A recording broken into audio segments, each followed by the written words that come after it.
Beneath the serene forests and snow-capped mountains of Europe lie forgotten passageways, cold, silent, and carved in secrecy. They're not marked on maps. Most were erased from memory. But they exist, waiting to be uncovered.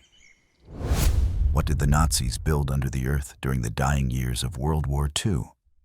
Why go to such extraordinary lengths to hide these places?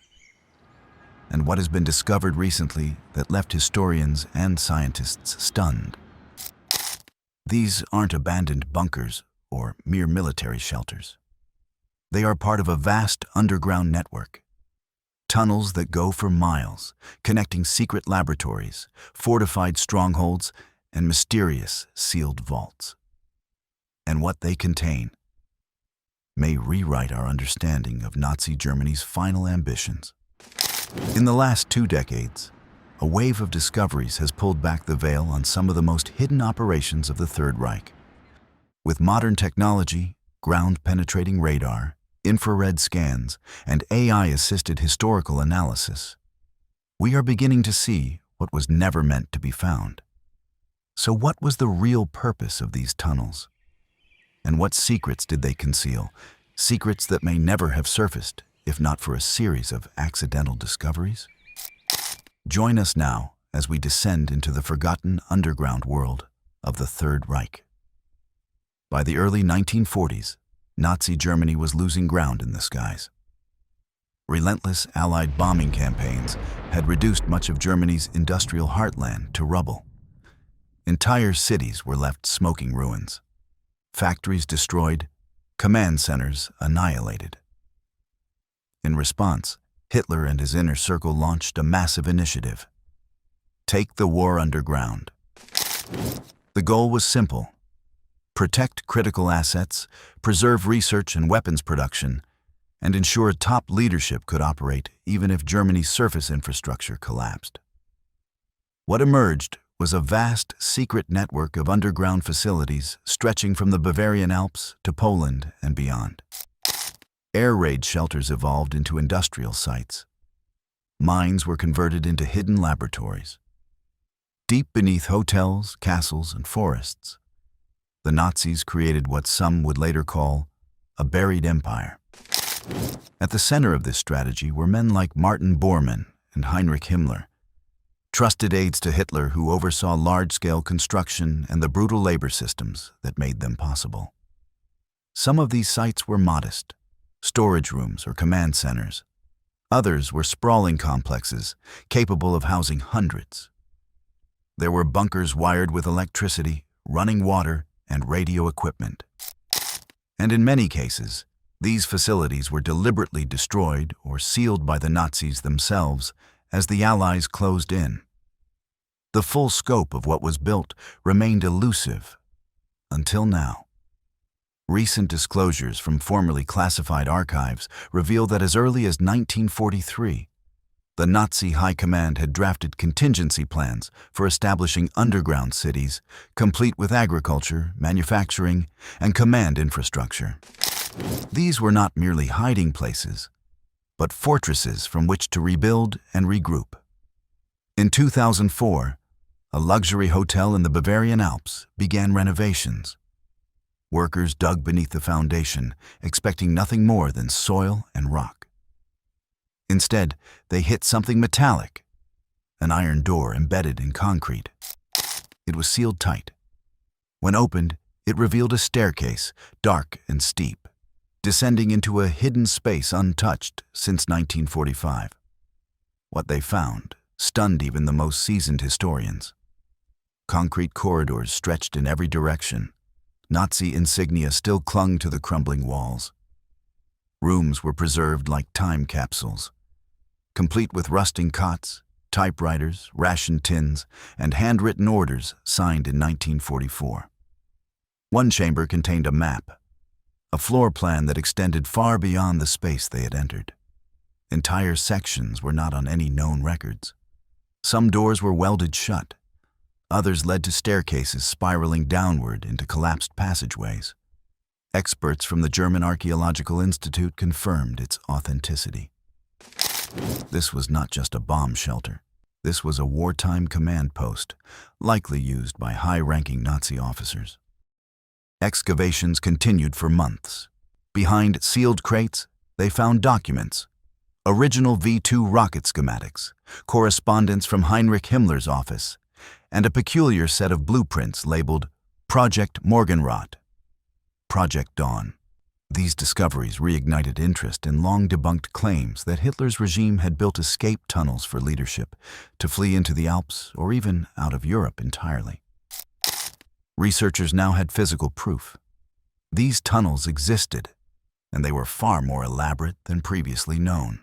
Additionally, digital scans and historical overlays revealed that many of these underground facilities had been connected by narrow-gauge rail systems, elevators, and communication wires. The Nazis had, in essence, created entire underground transit and logistics systems that modern engineers are still studying today. But this was just the beginning. Behind the concrete and steel of the Nazi underground was a brutal truth. These fortresses were not built by engineers alone. They were constructed by thousands of prisoners, men, women, even children, forced to labor under horrific conditions. Survivors of these tunnel projects described working 16-hour shifts with little food or water. The air was thick with dust. Rock blasting caused frequent cave-ins. Guards patrolled with dogs and rifles, and punishments for collapse or sabotage were immediate and deadly. Many of these laborers came from concentration camps like Mauthausen, Dachau, and Gross Rosen. They were dragged in chains from overcrowded train cars and ordered to dig, carve, and pour concrete. Few made it out alive. Testimonies collected after the war tell of disease, starvation, and death. Some tunnels were deliberately sealed with workers still inside, either as punishment or to prevent knowledge of the project from escaping. Documents later recovered linked Martin Bormann directly to the command structure overseeing these projects.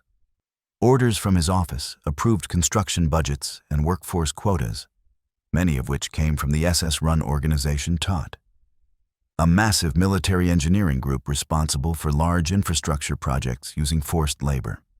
Even now, as teams excavate these underground chambers, they often find remnants of personal belongings: shoes, makeshift tools, tattered uniforms, evidence of the human cost buried in darkness.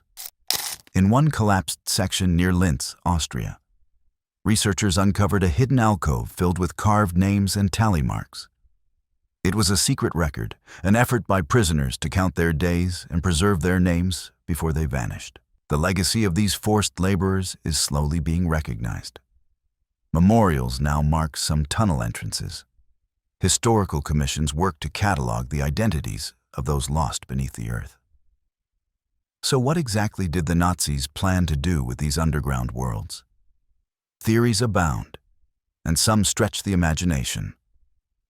The most grounded explanation involves weapons production. Toward the end of the war, Germany ramped up development of the V2 rocket, the world's first long-range ballistic missile. These rockets were constructed underground to protect them from Allied bombers. Facilities like the one in Nordhausen, known as Mittelwerk, were entirely subterranean. Werner von Braun, who later became a key figure in NASA, conducted his work there, though the cost in human lives was immense. Other bunkers likely served as backup command centers. In the event Berlin fell, leadership could retreat to fortified underground locations, maintain communication, and continue resistance. But some discoveries defy easy explanation. In several hidden vaults, teams found stacks of lead-lined boxes containing radiation shielding. One chamber held unusual metallic cylinders, carefully sealed and surrounded by elaborate ventilation systems. Some believe these point to secret energy or propulsion experiments, perhaps even nuclear ambitions. And then there are the stranger claims of occult rituals, esoteric libraries, and research into otherworldly phenomena. The SS, under Himmler, had an entire division, Ahnenerbe, dedicated to pseudoscientific research and ancient mysteries. Documents recovered from a tunnel near Wewelsburg Castle referenced gateways, dimensional bridges, and rituals allegedly conducted underground. While no direct evidence confirms these claims, the references and recovered texts have fueled decades of speculation.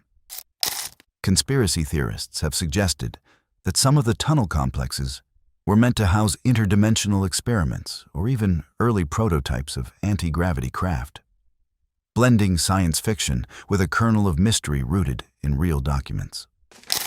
Today, the exploration continues, but the rules have changed. Many Nazi tunnels lie beneath private property or in protected forests. Governments restrict access for safety and preservation reasons. Some sections are flooded, others are unstable, and still others are believed to be booby-trapped or intentionally collapsed. That's where modern technology comes in. Archaeologists now deploy ground-penetrating radar (GPR), thermal imaging drones, and laser-based 3D mapping tools to survey terrain without digging. These tools can detect empty spaces, unnatural shapes, and man-made structures deep underground. In one case, in 2021, a GPR scan beneath an Austrian village revealed a honeycomb of interconnected tunnels, completely undocumented, hidden beneath modern homes. International teams now collaborate, historians, physicists, geologists, all working to uncover and interpret these sites. Their goal: to create a comprehensive map of Nazi subterranean operations, piece by piece. Documentaries, public exhibitions, and museum displays have brought these findings to a global audience. Survivors and families of victims finally see recognition. School children learn that history isn't only found in books, it's buried beneath their very feet. Still, much remains sealed. Some believe the most sensitive secrets: blueprints for advanced weaponry, records of experimental research, evidence of Nazi financial networks, are still locked behind reinforced doors buried under rubble. Artificial intelligence has joined the hunt. AI-assisted tools help reconstruct destroyed blueprints, analyze historical satellite images, and even predict the locations of potential tunnel sites using topographical and archival data. The result? A surge in credible leads, some of which are now being verified through physical excavation. Will we ever know the full truth? Why does this all matter, decades after the war ended? Because these tunnels are more than architectural remnants. They are physical testimony to a dark era, a reminder of how far regimes will go to hide truth, evade defeat, and oppress the vulnerable. They show the cost of unchecked power, the thousands who died carving out these silent chambers. And they offer warnings. When secrets are buried, history risks repeating itself. Every tunnel uncovered, every document retrieved, every relic preserved is a thread added back to the fabric of truth. Together, they give voice to those who were silenced and shed light on chapters that many wanted buried. As the survivors pass on, these discoveries become more urgent. Soon, there will be no one left to tell the stories firsthand. And yet, the Earth remembers. In the years ahead, it's likely that many of these underground systems will be open to public tours, similar to Cold War bunkers. Education centers and virtual reality reconstructions will allow new generations to step into these forgotten corridors and learn firsthand what took place beneath the soil of Europe. As we walk through the forest paths or stay in old European hotels, we may be treading above secrets that once shaped the fate of the world. What else lies beneath our feet? More tunnels will be found. More stories will surface. And with each, we gain not only historical knowledge, but moral clarity. If this journey into the Nazi underground fascinated you, don't let the story end here. Share it. Talk about it. Ask questions. Because the shadows of history are only dangerous when we leave them unexplored. Stay curious and keep digging.